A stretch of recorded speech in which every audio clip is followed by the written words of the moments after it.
Over the course of time, something that I had always found compelling whenever it came to an anime and or manga was that of a good tournament arc. Usually when I stick around a series long enough, especially within the shonen demographic and sometimes seinen, every so often the one thing that usually caught my attention and was the most captivating sequence would be a great tournament arc. And little by little, from tournaments in anime and manga, the we anime and manga fans would call some of the best, more so in the shonen demographic would include the Dark Tournament arc from Yu Yu Hakusho, the Chunin exams from Naruto, the Sports Festival arc from My Hero Academia, and the Cell games from Dragon Ball Z. And really just any tournament arc in a lot of series, because to me and to a lot of other people, that's what really keeps people enthralled within a series. And as of recently, more so in the past couple of months, I've stumbled upon a series that for the most part captures the full extent to what really compiles a perfect tournament arc. But this time, it's not just an arc, it's what this series was made for. A tournament between the face of gods and the human race. A tournament so compelling throughout history that even I was intimidated to read it at first. And of course, as the title and thumbnail of this video suggest, we're going to be taking a look at the manga that does it best and serves justice to the topic of a tournament. The manga known as Record of Ragnarok, the perfect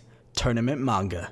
So first off, for those of you who aren't really aware of Shumetsu no Valkyrie or Record of Ragnarok, let me start off by saying this. This series is progressively just a manga and future 2021 anime about the sole purpose of continuous fight for the sake of whether or not humanity should continue living or to go extinct. And from an outsider's perspective, I can understand why you would think this manga is just for any ordinary meathead that only understands the difference between Dragon Ball Z and Naruto. But to be honest with you, it's not. It's a lot more than that. This manga has multiple attributes throughout each and every fight of great and outstanding writing that proves to the reader that this manga isn't just your ordinary headcanon manga about fights to the death from gods and humans. And at first I was a little skeptical, but once you start to endorse yourself into this manga that not only has some of the top of the line fights, but it also has some of the greatest articulate writing and character growth from figures across time and mythology. And it also sinks you into something that a customary manga reader wouldn't be used to, and for that it's just one of the many reasons to start reading Record of Ragnarok, and why it already has and will prove to the readers why it's the perfect tournament manga. And as for the properties and the characters that hold this manga together, there are just so many unique and amazing characters from both sides of the gods and the humans that it's really hard to find things to specifically not like about each and every single one of them. But for the most part, I personally enjoy the human side overall because they just sum up a lot of things that we have learned about in school or just other seinen manga in general. And it goes a long way to find out what their true purpose is within the manga, because of course it's not exactly the same from their written history, but for the most part it's just simply to save humanity from being extinct. And I can always see it as something that even though each and every single one of the fighters from the side of the humans aren't anywhere close to the same timeline, fighting for humanity is a goal they can all share in common. And I guess I didn't really touch upon this earlier, which I probably should have, but for those of you who aren't really aware and are wondering the question of just how do the humans fight the gods, well, it's quite simple. Basically, since humans aren't really capable of withstanding actual blows from the gods, they essentially are given a one-up in terms of capability to withstand a fight with the gods. That specific capability is called a Valoon, or a divine weapon that is manifested, a weapon that binds an item or body with a Valkyrie that gives the humans not necessarily an advantage, but an even playing ground when it comes to fighting the gods. As for the gods, it's not really too complex as it is for the humans, but the gods primarily focus so much on the ego of things that in their minds, it isn't really a challenge for a mere mortal to be able to stand the will of a god. And to some degree, they back it up and sometimes they don't. It's all what really makes this manga so much more interesting though, because from a bystander of this series, it wouldn't really make much sense for humans to be able to even come close to the gods. And typically, that's a question that always floats around before you read this series. Now, when it comes to the meat and bones of the manga, the stuff that really gets most of the people hyped up about in the series is the matchups. And in Record of Ragnarok, there are a plethora of fights and future fights that get people excited to read. And when we take a look at just how the matchups are handled and how it correlates with one another, it is honestly one of the most suspenseful things I've witnessed while reading this manga. And for this segment of the video, I'll try my best to correlate my thoughts into the fights that have already currently concluded, and at the end, a thought on future matchups I would like to see happen in the series. So, all the way from the first fight with Lebu versus Thor, this fight was definitely one of the most dramatic, most intense fights I've seen written in manga up until this point. And for that to be the first fight within a manga all about fights, it was surprising to say the least. And debatably, with the fight with Adam versus Zeus, it was hard for me to gather a head into who was really going to win. And that goes to show for each and every single one of these fights, because there isn't really just one that disappoints at all. And even in an upset fight with the character that was meant to lose that rose to the top in his first victory, Sasaki Kojiro versus Poseidon, a fight that handled myself down to the ground in hopes for everything for Kojiro throughout the entirety of the fight. And for a fight that really got me asking myself, which side should I be rooting for?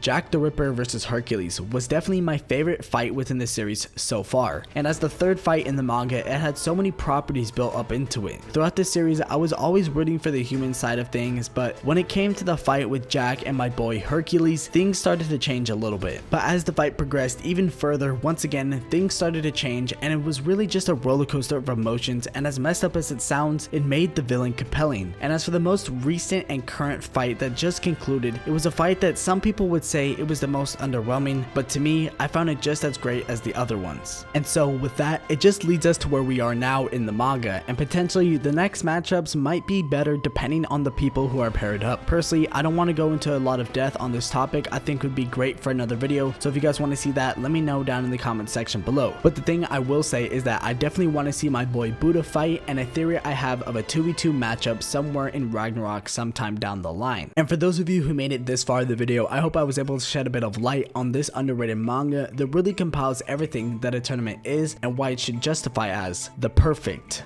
tournament manga. But as always, everyone, that's all I have for you guys today. Let me know what you guys thought about the video in the comment section below, and if you want to leave a comment suggesting an idea for a video, be more than happy to do so. I love reading the comments, and maybe if you post an interesting topic, I'll choose yours and make a video on it. And guys, if you did enjoy today's video, make sure to leave a like on the video and subscribe to the channel if you are new. Also, forgot to mention, but there's a link to my Discord in the description box down below if any of you would like to join. With that, everyone, my Twitter is @AnimeAugie, and I'll make sure to catch each and every single one of you guys in the next video. Peace.